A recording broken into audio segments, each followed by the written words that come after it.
देखी चाचा लोग कितना चन्हाक होता लो, सास के देवे में बड़ा कंजूसाई करता लो। आ का कहता लो कि रेडीमेड ले आ दा हमर बाबू खेली झूली, लेकिन सास के का काम बा। देखी यही पर हम एक खिलौना गावतनी कि सास के का बोलवला में फायदा बा। अहे तो कुछ ना कुछ देवही के परी, जेठानी अहे तो देवही के परी, ननद अहे तो देवही के परी। ऐसे बढ़िया बाकी बाजार से झूलना ले आदि, पालना ले आदि, खिलौना ले आदि, हमार बाबू खेली आ नेग भी बाँच जाई। तो देखी यही पर हम खिलौना गावतनी।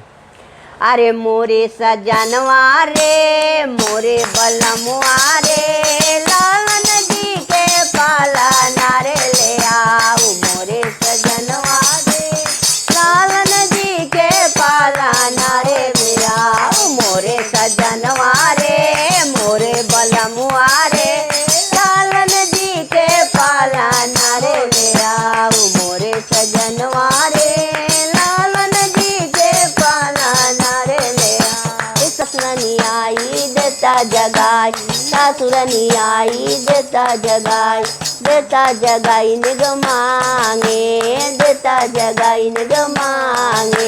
ए मोरे सजनवा रे, मोरे बलमुआ रे, सासू जी के दुआरा पर बैठाऊ। मोरे सजनवा रे, मोरे बलमुआ रे, सासू जी के दुआरा पर बैठाऊ। मोरे सजनवा रे, मोरे बलमुआ रे, लालन जी के पालना रे मंगा। मोरे सजनवा रे, लालन जी के पालना रे मंगा। अरे जेठनी जी आई, जेठनी जी आई लडुआ बनाई, जेठनी जी आई लडुआ बनाई, लडुआ बनाई निग मांगे, लडुआ बनाई निग मांगे। मोरे सजनवा रे, ए मोरे बलमुआ रे, जेठनी जी के कोठावा पर बैठाऊ। मोरे सजनवा रे, मोरे बलमुआ रे, जेठनी जी के कोठावा पर बैठाऊ। मोरे सजनवा रे, लालन जी के पालना रे मंगाऊ। मोरे बलमुआ रे, लालन जी के पालना रे मंगाऊ। ननद जी आई काजल कराई, ननद जी आई काजल कराई, काजल कराई निग मांगे, काजल कराई निग मांगे।